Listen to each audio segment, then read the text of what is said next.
Good morning, everybody. Hello, welcome. Great to see you all. Yes. Welcome back to the Zoom room. Something that Evan, you made it. Oh my goodness, I'm very excited. You've been trying. Hi, Jay. Good to see you too. I'm glad you were able to join. Hey, Jill.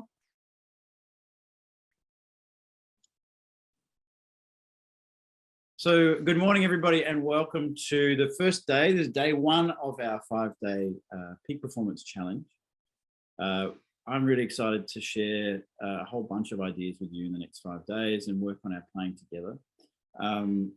The focus of what we're talking about in this week is going to be how we can move our playing forward in the sense of learning a piece or piece that we've been struggling with, or a new piece or an excerpt that that comes up on a list that we're sort of unfamiliar with. How do we build that up? How do we put it together quickly and help move our playing forward at the same time?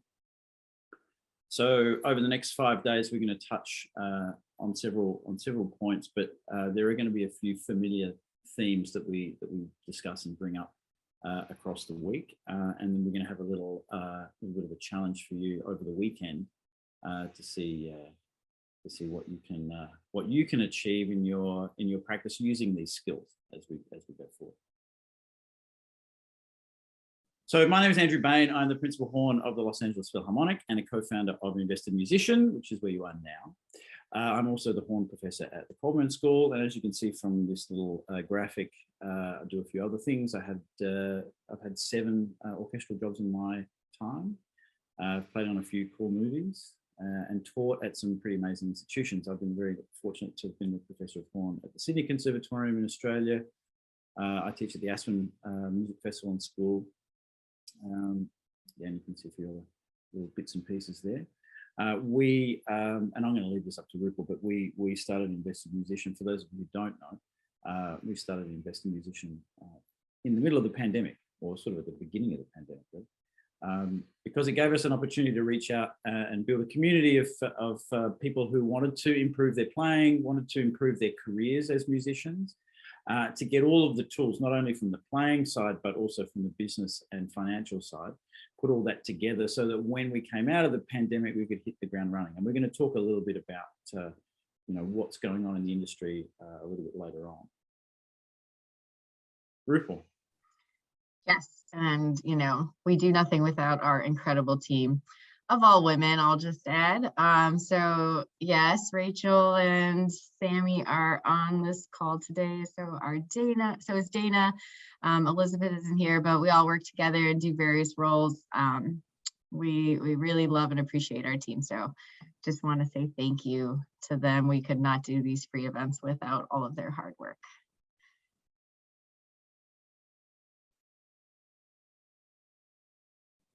And yeah, go ahead. If you want to learn more about what Invested Musician does, what we offer, and to get a whole bunch of really interesting resources and links to other things, check out the Invested Musician website, www.investedmusician.com. We have all the information about our programs and links to the YouTube channel, to other projects that we're involved in, and just to get more information about our amazing faculty as well. We have 6 members of the laphil on faculty. We have an incredible mental trainer, Dinka. Dinka is world famous for her work, and a whole bunch of guest faculty that are really that we're thrilled to be working with, and that will be part of our summer program as we move forward. And that's just a little look into one of the pages on the website. The resource page has a lot of previous challenges that we've run, warm-up sessions, technique sessions, and just ideas. And also, check out the Invested Musician YouTube channel. There's a lot of content there that you might want to check out. Rupal? Yeah, I was just going to add, when you were talking about the program, so we are enrolling right now for the summer. As you guys know, you've probably seen some of our emails. So, just wanted to say there's a new bonus right now for a performance class. with Andrew in a small group. So that's by April 15th, by the end of this week, I believe. And we're about half full on the program. So, you know, there's still spots left. So if you're even at all interested in wanting to talk more, no obligation or anything, but if Sammy or Dana can put the link in the chat, you can just schedule some time with us and we can chat more about it and talk about it. We have custom packages with different pricing and payment plans and all of that stuff. So don't let price be the reason why you don't at least check it out. All right, thanks. Awesome. So performing arts after the pandemic. So, you know, we've been through 2 years of, you know, semi-entertaining times for some of us. And now we're sort of at the end of that. So I would be interested, you know, put in the chat, like where do you see things going for you at the moment? For us here in Los Angeles, things are getting back to as normal as we can sort of imagine at this point. We're playing. We just finished 3 performances of Brooklyn 9 this weekend with Zub and Meta. Next weekend we're playing Fidelio with full. It's the full production on that stage that you see in the picture.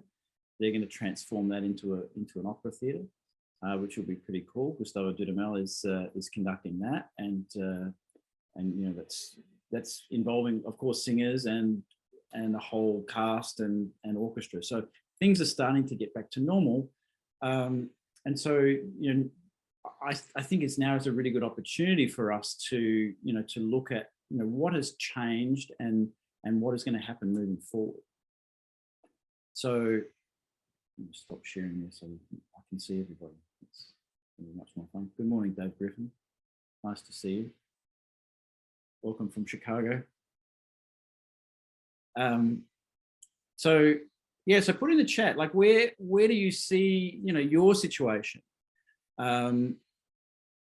It's going to be an interesting time over the next sort of year or so. I think that concerts are coming back, but we're still going to be dealing with these ebbs and flows with the way that spikes and lulls in the pandemic. And so we want to position ourselves from a playing point of view that when opportunities come up, and a lot of things will just pop up really quickly. The way that the arts is working at the moment is things are moving much faster than they did 3 years ago. I don't know if anyone sort of thinks about this, but for me, it's like, okay, 3 years ago, everything was planned 12 months in advance. Now, and a perfect example is the laphil. We have a project in the middle of May that is yet to have a program, which for a major symphony orchestra is unheard of.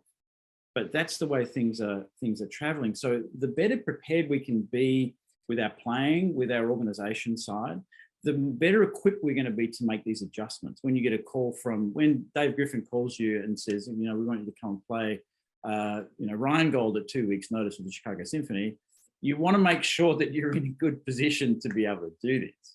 And this stuff is happening. Conductors are pulling out or are being plugged into programs. Programs are changing last minute. So the better prepared we can be, and the better that we can have a skill set to be able to learn things quickly and to tap into the areas of our playing that that we need to improve, the more chance we've got of being ready when these opportunities arrive. So I'm just having a look through the chat. Anything that you see, Ripple, that sort of jumps out? Well, I think people are seeing more activity, it looks like, but also still uncertainty and fear that at any minute we could just be flung back into pandemic mode. And so it's like we're excited, but not also sure what's going to happen, and kind of just being ready for change again. And it's difficult, I think, kind of coming back into it after we've had that break for that long. Yeah, there's a lot of challenges, and I think one of the things that I've found and working with a lot of people in the last sort of 6 months is our level of motivation is much higher at the moment than it was, say, 12 months ago. I don't know about you, but there was a period in the dark days of the pandemic where it was like, oh man, do I have to really practice today? What's the point of practicing? Why am I even thinking about this? Because I haven't got a concert for at least 6 months. So now, where these opportunities are coming up, we're more motivated.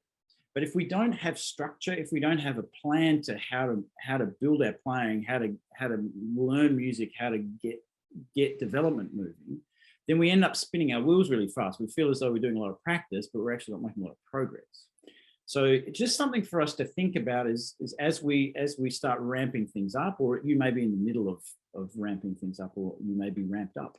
You know, go back to these ideas of making sure that you're organized with your practice plan. Make sure you're organized with your time and you prioritize your practice, because it is really easy, particularly if you get a flood of gigs, is just to focus on, oh, I've just got to get from this gig to this gig, instead of actually working on how can I actually continue to develop my playing? How can I get information that's going to be really useful for me to improve and continue to improve and build structure around that?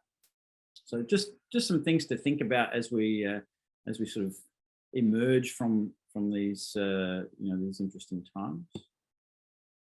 Okay, I got a question for you.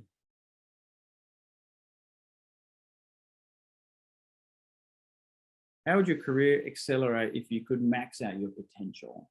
And for me, this was one thing that motivated me all the way through my 20s and 30s was I just wanted to, I didn't know, you know, where I would end up with my career, still don't.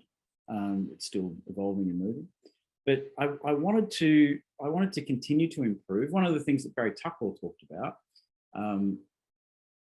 Barry Tuckwell, the great Australian horn player, greatest Australian horn player. So Barry was like, you're either getting better or you're getting worse. This was a thing that, because he went through a period in his career at the top of his game. He was soloing with orchestras all around the world and playing incredibly amazing recordings, working with great composers. And he went through a period where he felt as though all he was needing to do was maintain his level. He was just, you know, he'd reached the pinnacle of his powers. He's maxed out his potential. You know, so he'd thought, and he was like, okay, so now I'm just going to continue to, you know, just maintain this and just keep rolling along. And about 6 months down the track, he had a bit of a playing breakdown. He started making mistakes in concerts. Things started not working for him. And he started reflecting on this, and he came up with the realization that you're either getting better or you're getting worse. So if you think that you're maintaining your level, guess what? You're getting worse. So we want to make sure that we're always striving to continue to improve. And that's not, I need to improve 20% by the end of tomorrow. It's like every day, what is something that I can work on? What is something that I can, you know, address in my playing or in my musical approach or in my mental approach? And we'll talk about those three pillars in a minute. That is going to help me to continue to improve. If I'm improving a tiny increment every day, that means I'm moving in the right direction and I'm staving off this falling off a cliff thing that can potentially happen. So, you know, have a little bit of a think about that question as we sort of move through this. How would your career accelerate if you could max out your potential? And then, of course, the next question that we want to be thinking about is, how do I do that? And we're going to give you some tools to help identify what your potential is and identify how we can continue to grow towards that potential. Okay, so 5-day challenge, day one, tackling your worries. We're going to talk about, you know, helping us to identify, like, what are the actual issues? Honesty is a really important thing for us as musicians, and denial is something that we are really good at most of the time. Oh, I don't need to practice. Oh, yeah, that bit is fine. I'm going to be fine. I remember having lessons when I was in my early 20s, and I went to a lesson with Philip Hall, who was the first horn of the Adelaide Symphony, a fantastic horn player.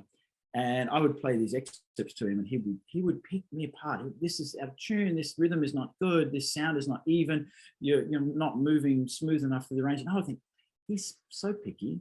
Like, I don't need to be that good. Like, his level is just like, he's just unrealistic in terms of what he, you know, is expecting. And, you know, I'm sounding pretty good. So I was pretty heavily comfortable in my denial of, you know, what I needed to do. So we want to give you some ideas about how you can look at, you know, what you can improve.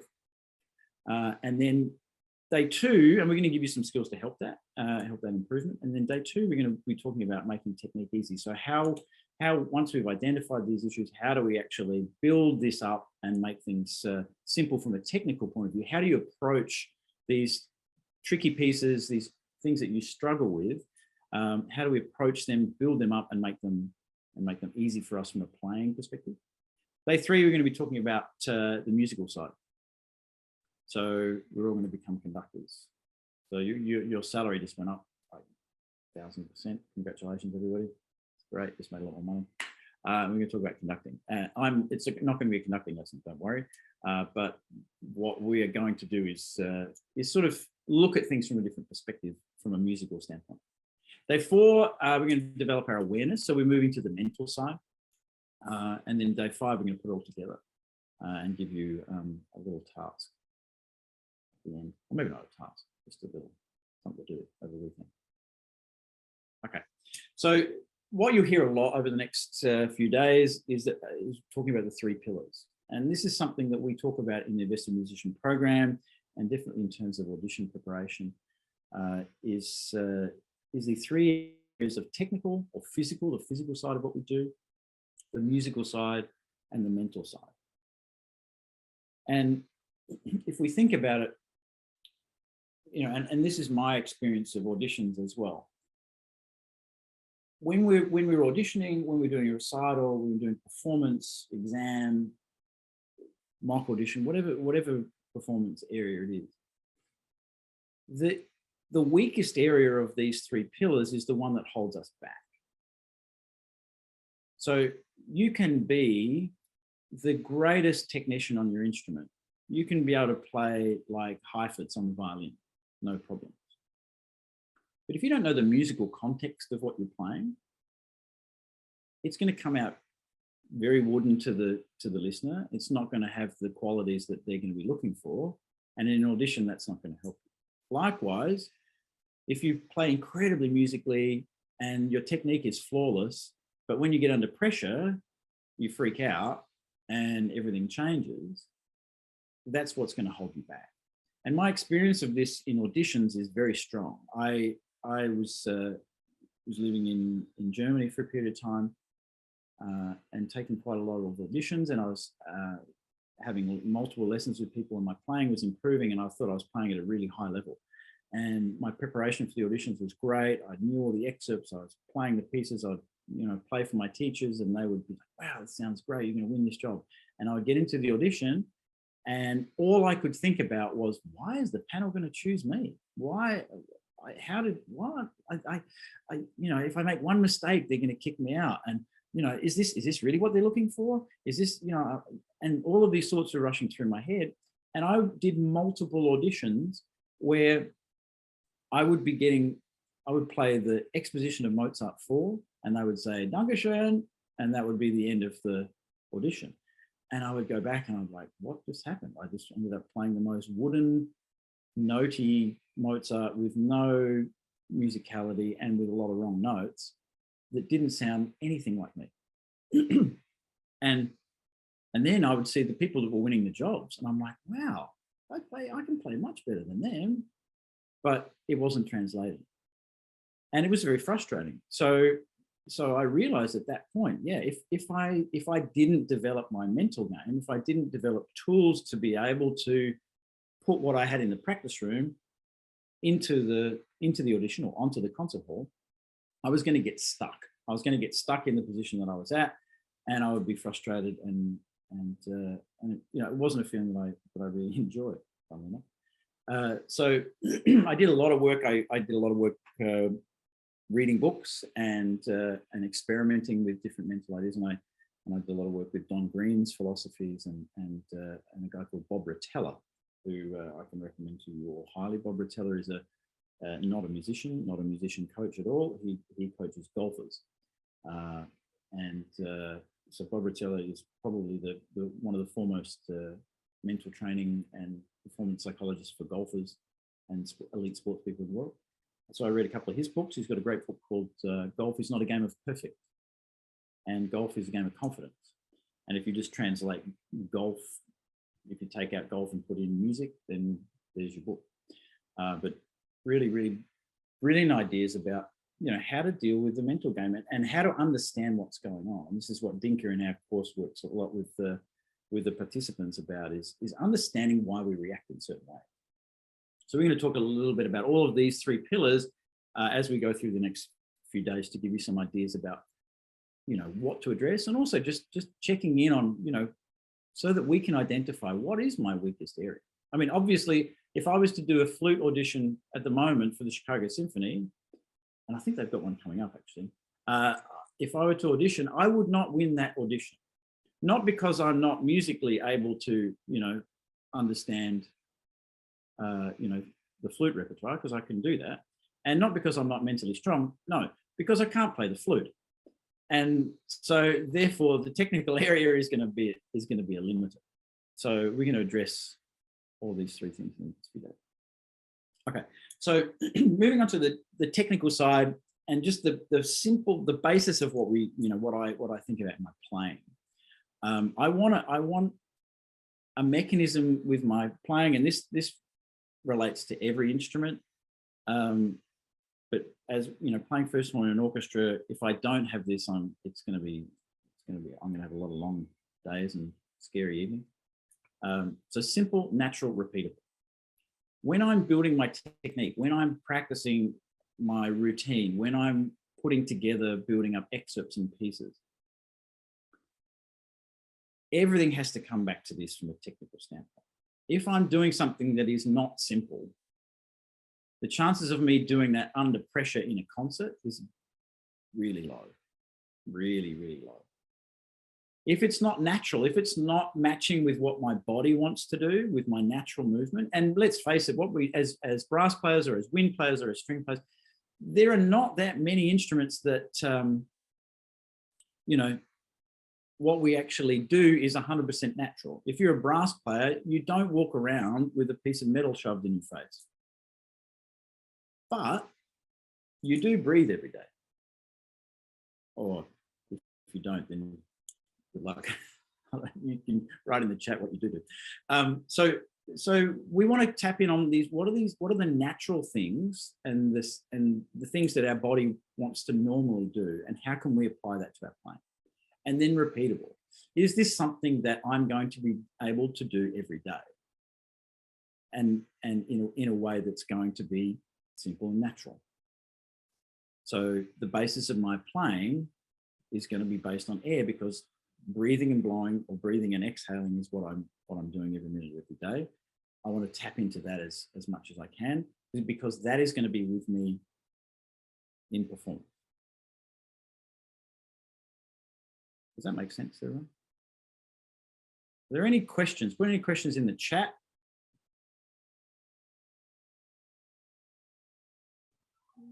Not yet, really. Okay. Is everyone still awake? Okay, good. All right, great. That's terrific. So we're gonna get into the a little bit of playing in a minute. For those of you who have your instruments, who has their instrument? You got some in share, some of it. Okay, cool. And some people are like, hang on, I thought this was a warm-up session. Well, it's Monday morning.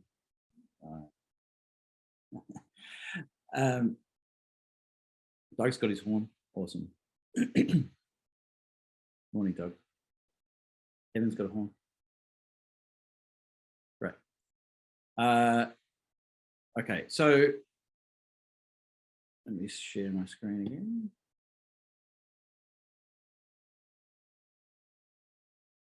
So for me, and if you're a string player, you can obviously use your imagination to you know, manipulate these words a little bit. But these are the things that I think about for when I'm setting up my routine and setting up my playing in the morning, and if I'm having problems in performance, because these, I've got to keep coming back to these elements, because these are the things that are simple, natural, and repeatable. So as a brass player or a wind player, the only constant, the only thing that is going to be consistent day in, day out, is the fact that I need I need to use air. I need, if I don't use air, we get no vibration. Very, very simple. No vibration, no sound, and then, you know, no sound is not great. Although there are times when conductors are actually pretty happy when there's no sound. So, you know, depends on the situation. So then the second thing is the lips, or the setup, or the vibrating surface. So if you're a clarinet player, it's going to be the reed and your embouchure. The same with an oboe, it's going to be the double reed. It's going to be creating the vibration, but you also need a setup around that. So very, very simple. And this sounds really simplistic, but I like, as a first horn player, keeping things simple is really, really a useful thing for me, because I've got plenty of other crazy thoughts going through my head, like when's the conductor going to yell at me next? So I want to keep coming back to these simple things and figure out, you know, and build a checklist from those. Am I aware of these things? Are they in the positions? Are they doing what I want them to do? So the third part of sound production is the tongue. So these are the three main elements: air, lips, and tongue.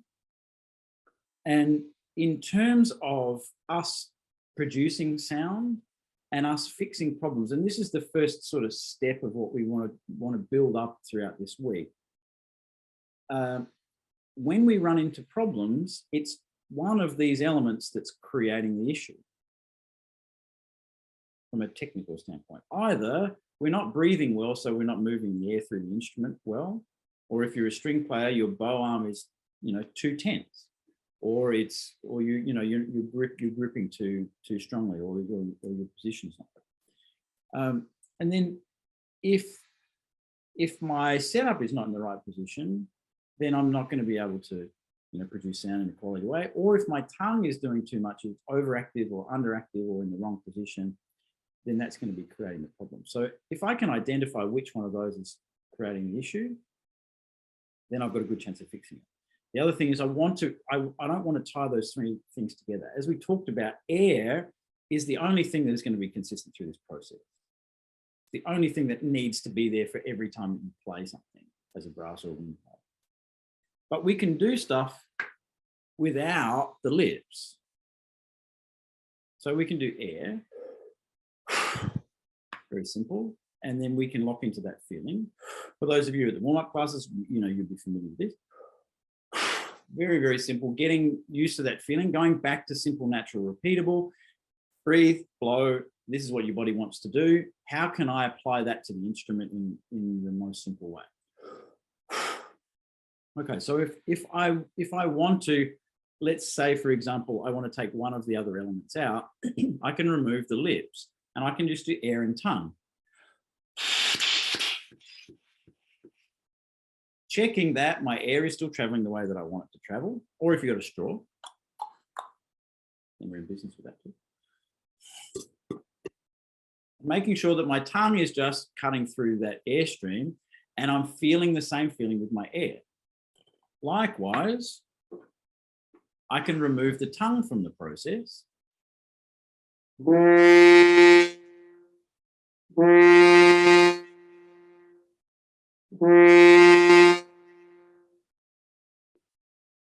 And we end up with sound, and I'm focusing again, making sure my air is moving how it was at the beginning and that my lips are in the right spot. I don't need to put all three things together to be able to check what's working. And the fourth and fifth area of the building blocks is movement. So obviously we have movement where we need to move through the range. We need to have, flexibility. We can have flexibility. We can move into the upper register, into the lower register. We need to get around the instrument. So there's movement and coordination. Coordination comes from a couple of aspects. One is the coordination with our fingers in relation to that movement, and also the coordination of our tongue with the change of the notes. So if we just go through those areas, when you're when you're having problems with something, remove as many elements as you can, and we're going to do a little drill this in a minute. Remove as many elements as you can and gradually add the extra elements in, so that you're conscious of which step you're adding. You're only adding one step at a time, but you're going to quickly find out which one of those steps is the thing that's creating the issue. Because if you can play something beautifully without the tongue, and you can move and you can slur through the range of that exercise or that excerpt or that piece without the tongue, and then you can play with your fingers without the tongue, and then you add the tongue and then suddenly it all falls apart, then you know what the cause of the problem is, right? So breaking this stuff down and being able to identify what is causing the problem, and then we can again reverse engineer that and take out movement and coordination. If the issue is the tongue, then we can go back to air and tongue, and we gradually build it up that way. Okay.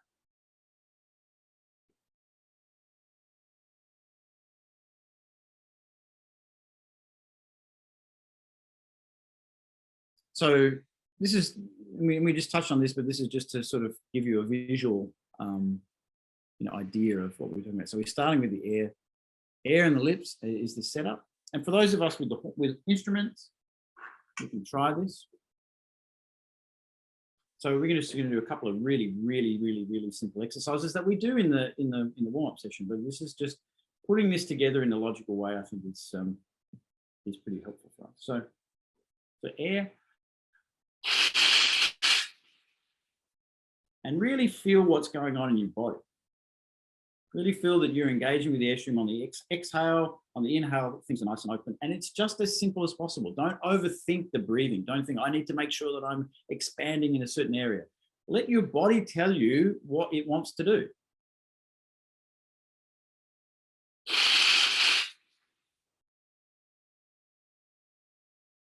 Okay, so air and lips.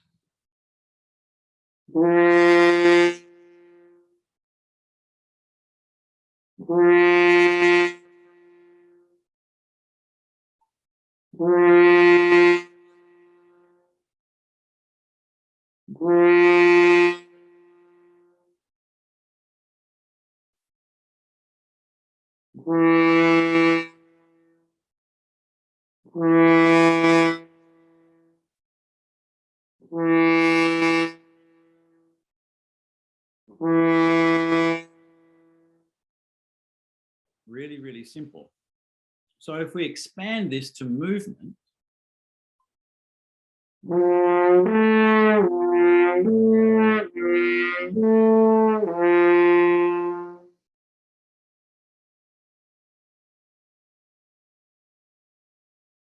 so all we have now is air, lips, and movement.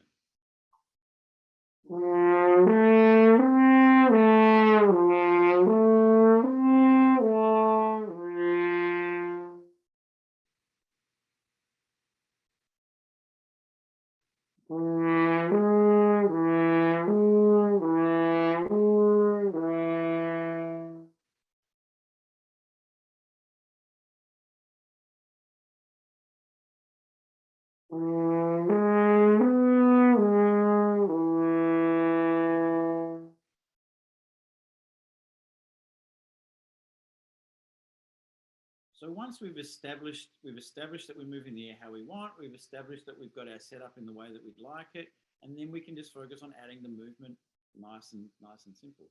The next step that we can add, and again, we're not even touching anything to do with the tongue yet, is we can use coordination. So we can start moving our fingers to the same drill.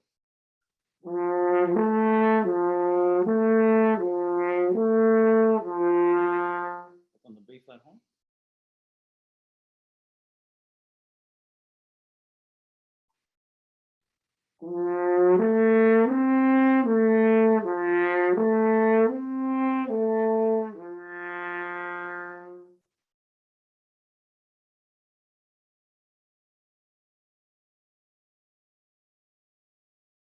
And so again, we're just adding elements, and obviously this isn't a really simple, example of what we're doing, but it applies to difficult stuff as well.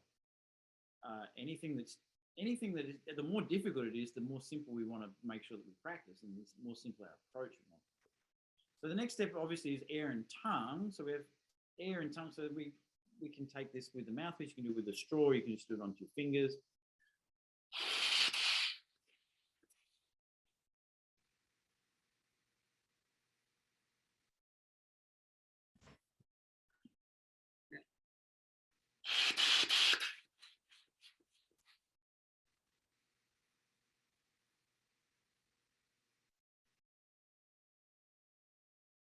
And if we want to then just add air, lips, and tongue without the movement, without the coordination.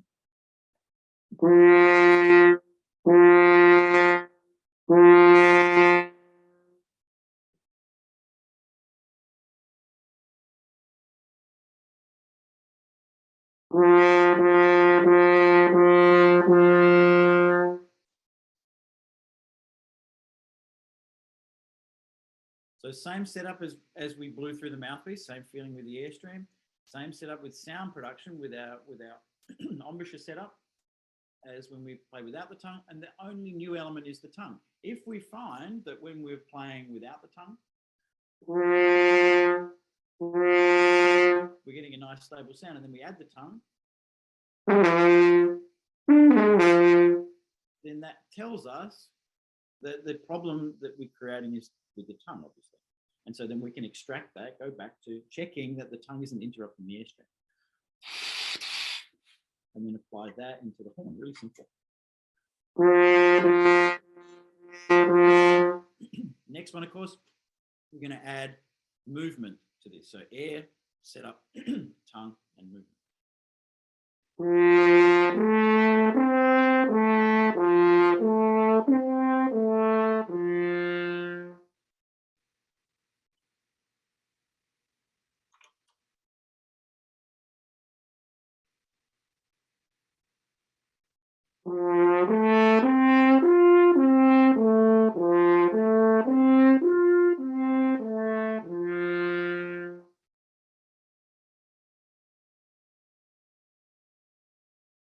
And obviously you can move through the range much further. And then the last iteration of this is going to be adding coordination with your fingers.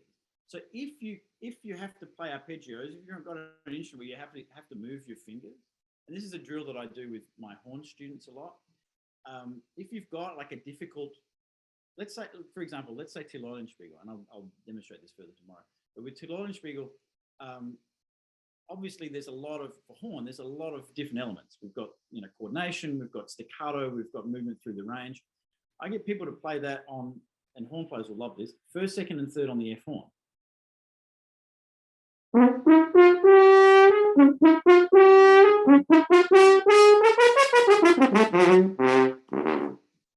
Sounds great, right? So what that does is that takes the element of coordination away. So if we want to practice without the coordination, that's what you're doing. Keep static, but don't worry about playing the right notes. It's the right airstream, it's the right facility that we're using through those different ranges, but we don't need to move our fingers. So if you're playing an instrument where you need to move your fingers to get these notes, I would just don't stress about it. Don't play the notes and then wait, play the coordination later on. So now we can add all of the 5 elements together.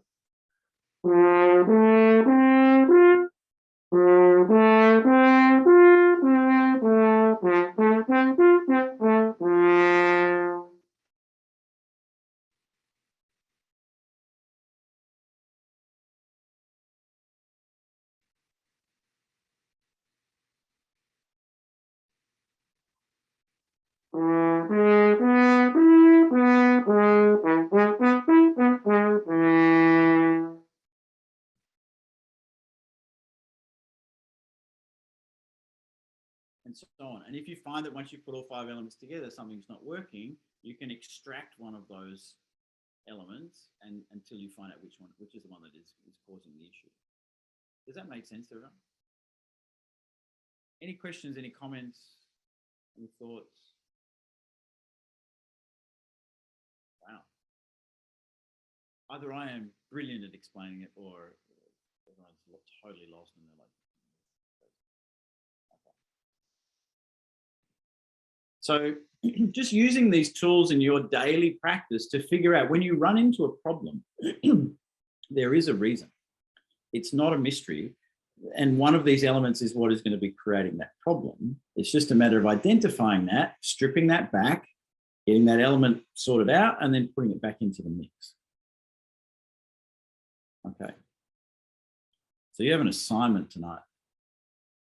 Sorry about this. There's homework. You didn't think there was homework, but there is. Yes, homework. So what I want you to think about overnight is just take a piece that you really enjoy playing, and or a small segment of it, or an excerpt that you like playing, and break it down into the elements that we've talked about, and practice it through this way. So for me, and this is and I'm going to demonstrate this tomorrow in terms of how I would practice Till Eulenspiegel. Actually, Till Eulenspiegel is going to be the excerpt du jour tomorrow. So I need to practice that. But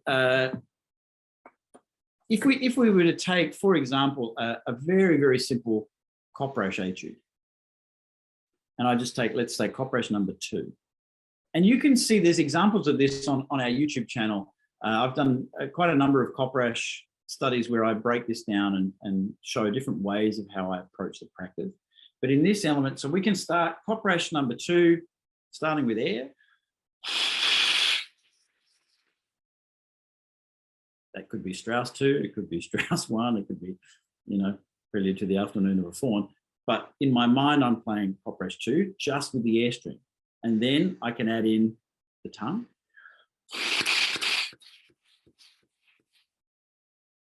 And then the lips.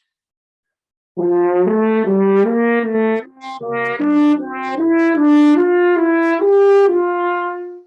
if I wanted to make it even simpler, I would practice it first, second, and third on the air form.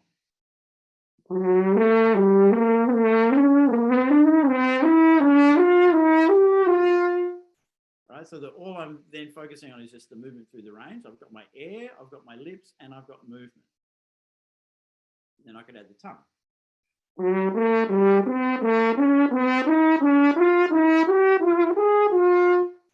Sounds great, right? Until I add the final element, which is going to be the coordination.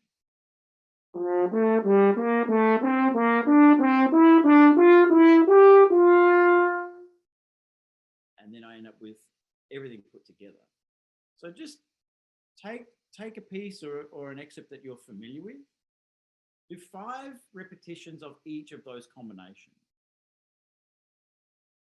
And then you'll feel, and it doesn't have to be fast. Whatever is a comfortable tempo is no problem. And let us know, come back tomorrow and let us know what, how you find the stability of that particular excerpt or piece or etude. And then the other piece of homework that I'd love for you guys to do tonight is to choose a new piece or something that you've really struggled with over the time, or an excerpt that is coming up on an audition that you've got coming up. Choose that piece, and for bonus points, record that piece tonight. First time, one take. You don't have to. It doesn't have to go on YouTube. Doesn't have to go. Well, you can if you want. Doesn't have to go on Facebook. Doesn't have to go anywhere other than on your phone. And don't set up an expensive, elaborate, recording studio. Just put it on your phone. Totally fine.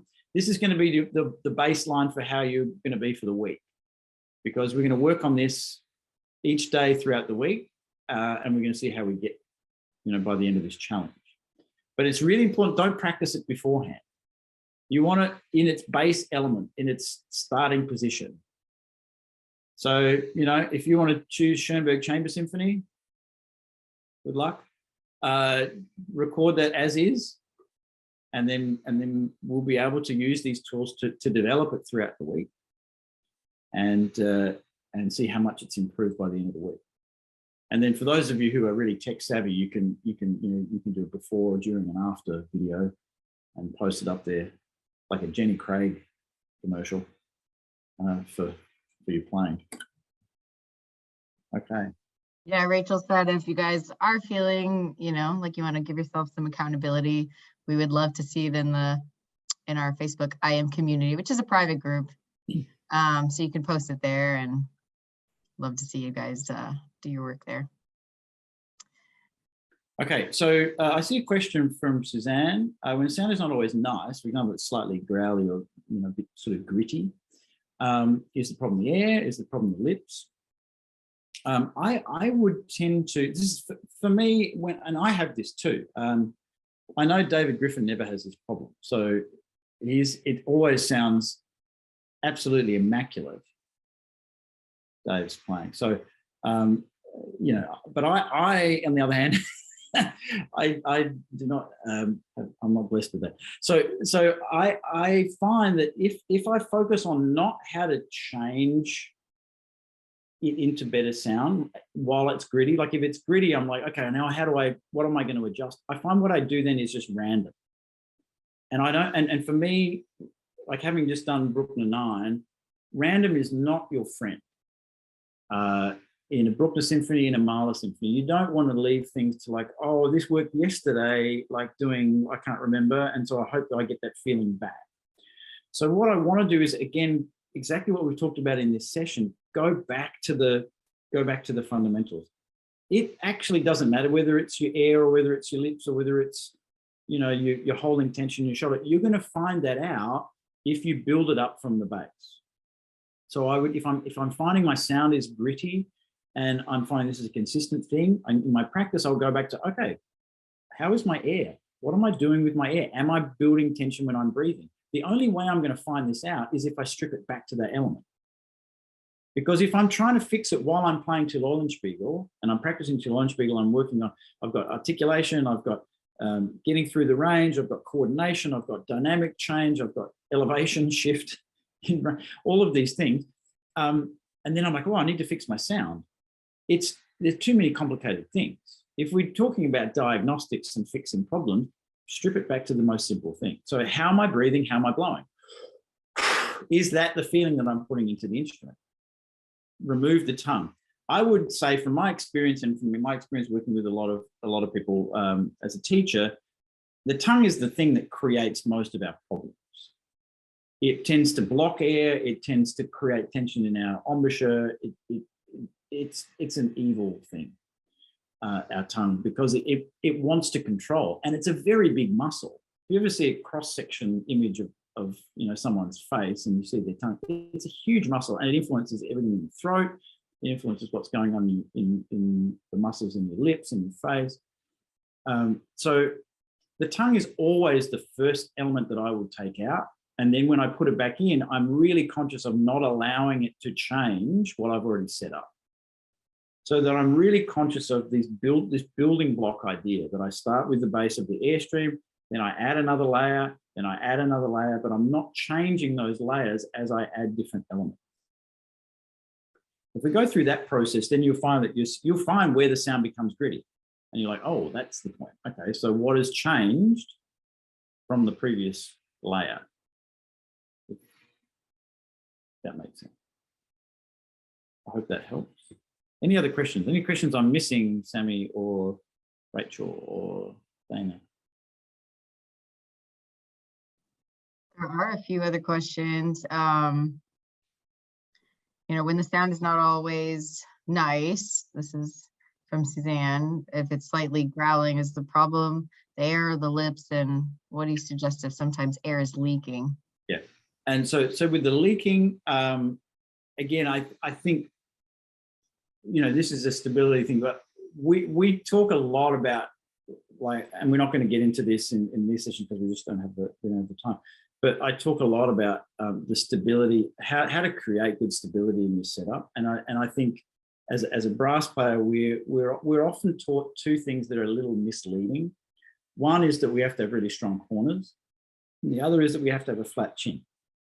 Those two things are correct, absolutely spot on. But the way that we get there can happen in multiple ways, and you can have a really strong corners and a really flat chin, but it not sound very good, and it not be very good for your endurance or your flexibility.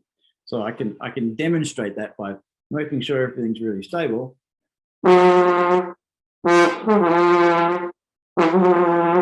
Now, you know, everything is technically right? I've got strong corners and my chin's flat. The problem is there's so much tension that's on my bottom lip, and as you can see in my neck, so much tension that the vibration is just not going to happen. So I would just focus on making sure that things are heading in to the middle, and we've got as much fleshy cushion inside the mouthpiece as possible. But this is something that we talk about at length in our technique sessions in the summer program, that we give a lot of really good tools to be able to bring this focus in. But the air leaking is just maybe that your corners are a little too spread, and so it's and the analogy that I use, and I just bought a couple of these kettlebell things from Aldi. Rupal loves it when I buy fitness gear that just slides around the house and can stub your toe. It's fantastic. But it's like if you were to take your instrument, for example, or one of those kettlebells or your horn, and hold it out to the side, how long do you reckon you could hold it out there for? For me, it's probably only 25, 30 minutes. Probably about 10 seconds. But if I'm holding it down by my side, if I hold the horn down by my side, I can hold it there all day. And this is a similar thought for me in terms of embouchure. If my corners are too far spread, I'm just not going to be able to hold that position. I'm not going to be able to have the strength and stability to make that work. So the more narrow I can be, the more comfortable. And I like the word setup, not, it's set up. It's not active. It's not I don't want to have an active embouchure. I just want to be set up, and then I'm going to blow through that setup. So I would just try maybe bringing everything a little closer together and try to focus into the middle. That will help the sound. Yeah, if you want to share your recordings or share your discoveries or your practice in the Facebook, that would be awesome. And I'm very happy to if people want to put it up there and say, oh, this is what I'm struggling with, I'll have a look at those when they go up this afternoon or tonight, and very happy to make some comments and add some suggestions if you like. Great. I think that wraps everything up for the first day. Awesome. Rose and Cavalier, yes, we can get to that during the week for sure. And the break we can talk about a little bit further. All right, awesome. Well, thank you, everybody. Great to see you all. I hope you come back tomorrow. Remember, if you can't make one of these days, it's no problem. This is going Facebook Live, so it'll be in the Facebook group, and you'll also get links to the recording. So if you miss a day, if you've got a gig and you can't come, that's fine. Catch up with it later on in the day.